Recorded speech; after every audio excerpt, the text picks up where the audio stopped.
Movie की शुरुआत में टीनेजर का एक ग्रुप एक गेमिंग टूर्नामेंट में भाग लेने के लिए इकट्ठा हुआ है। खेल का एकमात्र उद्देश्य अन्य खिलाड़ियों को मारना और अधिक से अधिक अंक प्राप्त करना है। खेल शुरू होने के बाद दो खिलाड़ी एक एक करके अन्य सभी खिलाड़ियों को मारना शुरू कर देते हैं, इसलिए बहुत सारे अंक अर्जित करते हैं। उनमें से एक महत्वाकांक्षी नौसिखिया लड़की है, जबकि दूसरा एक प्रो है जिसने गेमिंग की दुनिया में कई पुरस्कार जीते हैं।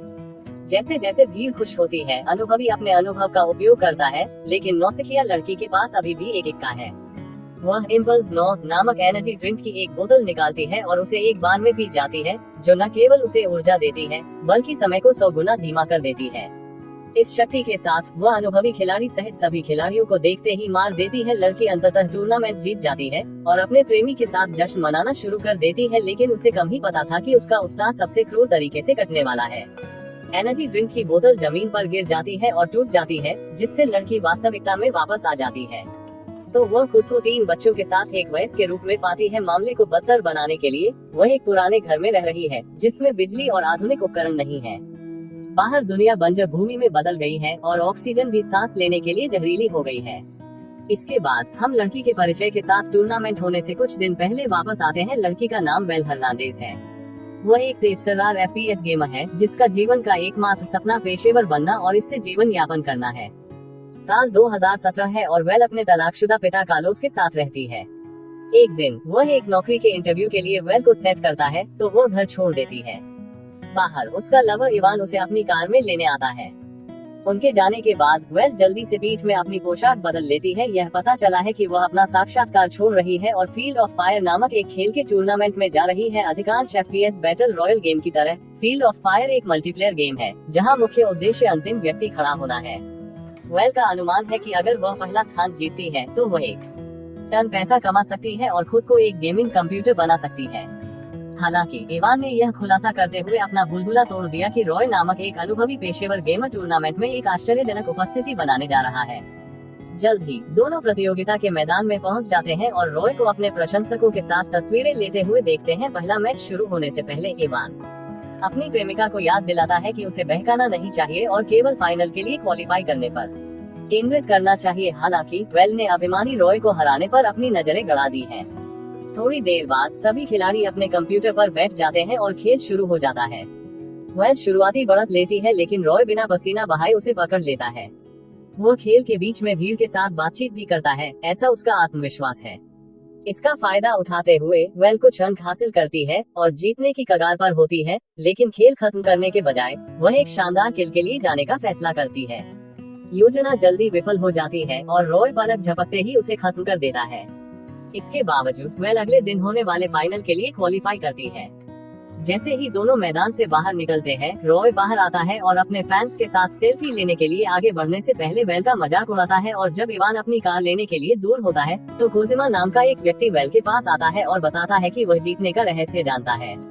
वेल अजीब टिप्पणी से हैरान है, लेकिन इससे पहले कि वह कुछ कहती, कोजिमा उसे अपना बिजनेस कार्ड सौंपता है और चला जाती है। जब वेल घर पहुंचती है तो वह कोई शोर न करने की पूरी कोशिश करती है, लेकिन उसके पिता उसे रंगे हाथों पकड़ लेते हैं। कोई विकल्प नहीं बचा है। वह उसे सच्चाई बताती है कि वह दिन के दौरान कहाँ थी, जो कार्लोस को और भी अधिक क्रोधित करती है। फिर वह उसे अगले दिन डिनर पर जाने और नौकरी के लिए इंटरव्यू के लिए भीख मांगने का आदेश देता है। हालांकि वेल का दावा है कि टूर्नामेंट का फाइनल अगले दिन भी होगा, जो उसके भविष्य के लिए अधिक महत्वपूर्ण है। और किसी भी अन्य माता पिता की तरह कार्लोस उसे यह समझाने की कोशिश करता है कि ऑनलाइन गेमिंग का कोई भविष्य नहीं है, लेकिन जिद्दी वेल उसे अनदेखा करती है और अपने कमरे में चली जाती है। कुछ ही समय बाद वह दिन में पहले खेल के बारे में एक पॉडकास्ट देखती है और क्रोधित हो जाती है कि रॉय ने पहला स्थान लिया। तभी वह कोजिमा के बिजनेस कार्ड पर ध्यान देती है और उसे याद करती है कि वह जीतने के रहस्य के बारे में बात कर रहा है। इसलिए प्रतिशोध और जीतने की इच्छा से प्रेरित होकर वह दिए गए पते पर जाने का फैसला करती है। जल्द ही वह द गोल्डन सॉसर पहुंचती है, जो एक गेमिंग कैफे होता है। अंदर कुछ लोग अपने कंप्यूटर और कंसोल पर वीडियो गेम खेल रहे हैं। जल्द ही कोजिमा उसके पास आता है और उसे बैठने और खेल खेलने का निर्देश देता है। वेल अभी भी उलझन में है कि कोजिमा ने उसे व्यवसाय कार्ड क्यों दिया, लेकिन फिर भी वह खेल को एक शॉट देती है। वह खेल को उच्चतम कठिनाई तक बढ़ा देती है और उसे स्तर पूरा करने में परेशानी होती है। यह देखकर कोजिमा उसे इम्पल्स 9 नामक एक एनर्जी ड्रिंक देता है। हालांकि वह उसे बताता है कि यह कोई साधारण एनर्जी ड्रिंक नहीं है। जिज्ञासु वेल पे का एक छोटा घूंट लेती है और अचानक वह जो कुछ भी देखती है वह धीमी गति से चलने लगती है। नतीजतन वह खेल जो कुछ समय पहले खेलना असंभव था, अब उसके लिए बेहद आसान हो गया है। अचानक पलक झपकते ही वेल जाग जाती है और खुद को कोजिमा के टेबल के पार बैठी पाती है। जब वह पूछती है कि क्या हुआ, तो वह बताता है कि इम्पल्स 9 जो कोई भी इसे पीता है उसके लिए समय बढ़ाता है और यह कि वेल को पीते हुए 1 घंटा हो गया है।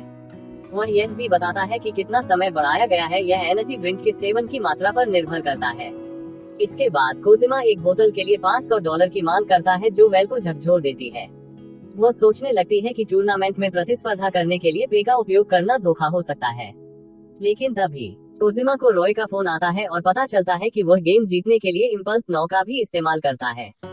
यही कारण है कि उन्हें अन्य साथी खिलाड़ियों और पंडितों द्वारा अपराजेय करार दिया गया है। यह जानने के बाद वेल अंततः इम्पल्स 9 की बोतल खरीदने का फैसला करती है। अगले दिन अखाड़े में वेल इम्पल्स 9 की बोतल निकालती है और उसे अपने कीबोर्ड पर रखती है। खेल शुरू होने से ठीक पहले वह एनर्जी ड्रिंक का एक छोटा घूंट लेती है। फिर अति धीमी गति का उपयोग करते हुए वह कुछ समय के लिए लीडरबोर्ड पर हावी हो जाती है। यह देखकर रॉय भी इम्पल्स 9 पीता है और रैंकों पर चढ़ना शुरू कर देता है। अंत में शीर्ष पर पहुंच जाता है।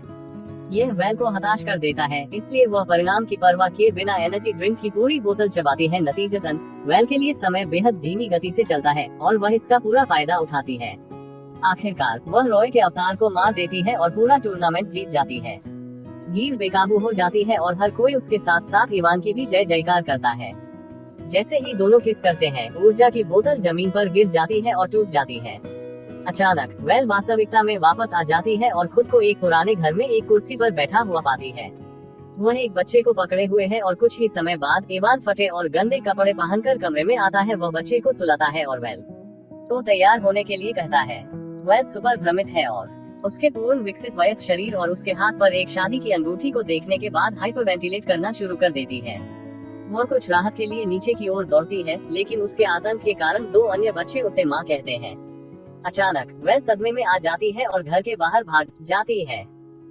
जब लोग खुले में सार्वजनिक स्नानघर वाले टैंक में रहते हैं, तो वह पड़ोस को पूरी तरह से अस्त व्यस्त पाती है। यहाँ यह अंततः पता चला है कि वेल ने अपने जीवन के 10 वर्षों को एक पल में छोड़कर वर्ष 2029 की यात्रा की है। इसके अलावा जिस शहर में वे रहते हैं वह बड़ी दीवारों से घिरा हुआ है, जो इसे चारों ओर से बंजर भूमि से अलग करती है। बंजर भूमि में खतरनाक जीव डेथ लिजर्ड रहते हैं, जो मनुष्यों पर हमला करने के लिए कुख्यात हैं। इस वजह से शहर के निवासी नियमित रूप से पाली में गेट पर पहरा देते हैं। इसके अलावा यह पता चला है कि जिन लोगों ने अतीत में बड़ी मात्रा में इम्पल्स 9 पिया था वे अब केवल जाग रहे हैं और उन्हें पल्स कहा जाता है। इसका परिणाम यह हुआ कि लोग बिना किसी स्मृति के कई वर्षों के भविष्य में वास्तविकता में वापस आ गए, जिससे पूरी दुनिया में तबाही और अराजकता फैल गई। हालांकि यह जानने का कोई सटीक तरीका नहीं है कि कोई पल्स है या नहीं, जब तक कि वे वर्तमान समय पर वापस नहीं आ जाते। इसके अलावा चूंकि सर्वनाश पल्स के कारण हुआ था, अधिकांश लोग उनका तिरस्कार करते हैं और शायद ही कभी उन्हें दीवारों की सुरक्षा के अंदर रहने देते हैं। यह पता चला है कि शहर के शेरिफ और डिप्टी वेल और डैन नाम के एक व्यक्ति हैं।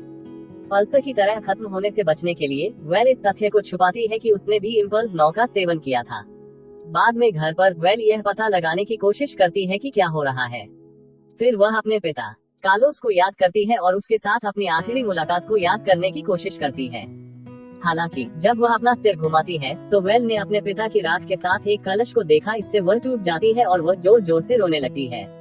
कुछ ही समय बाद डिप्टी डैन ने वेल डाउन को शौचालय ड्यूटी के लिए बुलाया। वह शुरू में मना करती है, लेकिन डैन उसे याद दिलाता है कि वह एक स्वच्छता आयुक्त है और उसे काम करना है। नतीजतन उसे कई घंटों तक गंदे शौचालयों को साफ करने के लिए मजबूर होना पड़ता है।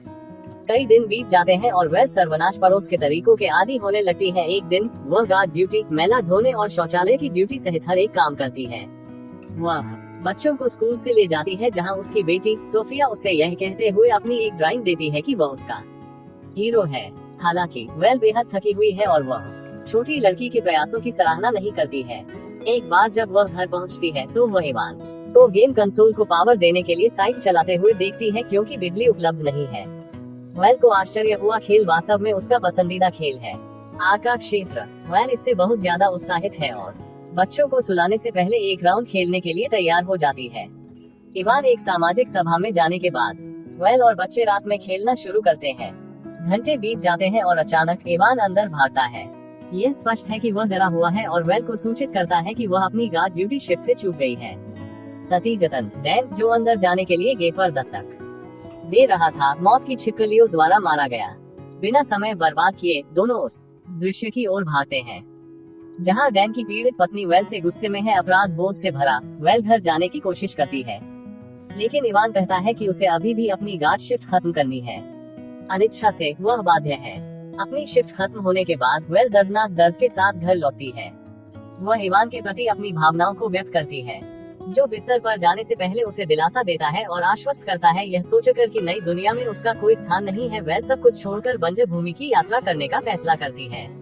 नतीजतन वह इवान को एक पत्र लिखती है, यह स्वीकार करते हुए कि वह वास्तव में एक पल्स है। अगली सुबह वेल अपने पड़ोस से बाहर कभी वापस नहीं आने के इरादे से निकलती है, जबकि इवान पत्र पढ़ता है और पूरी तरह से अविश्वास में है। अगले दृश्य में वेल बंजर भूमि पर चलना जारी रखती है और जल्द ही एक परित्यक्त इमारत के सामने आती है। पता चलता है कि जीर्ण शीर्ण इमारत वास्तव में कोजिमा का कैफे है, गोल्डन तश्तरी। वेल हिचकिचाते हुए गेमिंग कैफे में प्रवेश करता है और थोड़ा इधर उधर देखता है।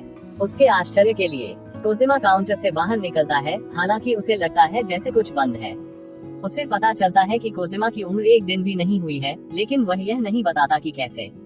दो चैट के रूप में कोजिमा को पता चलता है कि वेल एक हफ्ते पहले ही वापस आ गया था और वह स्वीकार करता है कि इम्पल्स नो ड्रिंक के कारण बहुत सारे जीवन बर्बाद हो गए थे। हालांकि उसके पास उन सभी कष्टों से छुटकारा पाने की योजना है जिनका वह हाल ही में सामना कर रहा है। कोजिमा इम्पल्स नो की एक बड़ी बोतल निकालकर उसे पीने के लिए कहता है, और अगर वह ऐसा करती है तो वह कभी भी इस दुनिया में वापस नहीं आएगी। ऐसा इसलिए है क्योंकि वह भविष्य में सैकड़ों साल की यात्रा करेगी और उस समय तक वह पहले ही मर चुकी होगी। कोजिमा यह भी सुझाव देती है कि इससे गुजरते समय वह अपना पसंदीदा खेल खेले। वेल को यह आइडिया पसंद आया और उन्होंने फील्ड ऑफ फायर खेलने के लिए बैठने का फैसला किया, लेकिन जब वह इम्पल्स 9 बोतल को पकड़ने के लिए आगे झुकती है तो उसे वह चित्र मिलता है जो उसकी बेटी ने उसके लिए बनाया है और वह भावुक हो जाती है।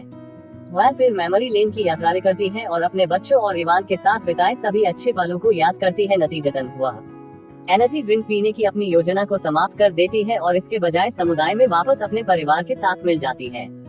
गेट पर गुस्से में इवान गार्ड ड्यूटी पर है और उसने अपनी पत्नी को अंदर जाने से मना कर दिया क्योंकि उसने सभी के विश्वास को धोखा दिया था।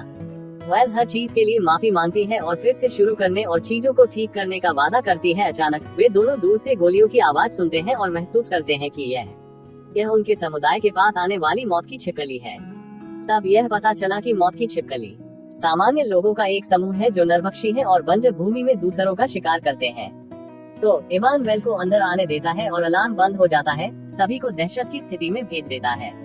एक महिला वेल को बताती है कि हर कोई घाटी में जा रहा है क्योंकि कोई भी हमलावरों को रोकने के लिए पर्याप्त तैयार नहीं है। यह सुनकर उसके दिमाग में एक आइडिया आता है। चूंकि समुदाय में हर कोई उसके द्वारा विश्वासघात महसूस करता है, इसलिए वह उनका विश्वास हासिल करने की योजना बना रही है। इसलिए वह अपने पति से कहती है कि वह वहीं रहेगी और जब तक संभव हो घुसपैठियों को रोक कर रखेगी।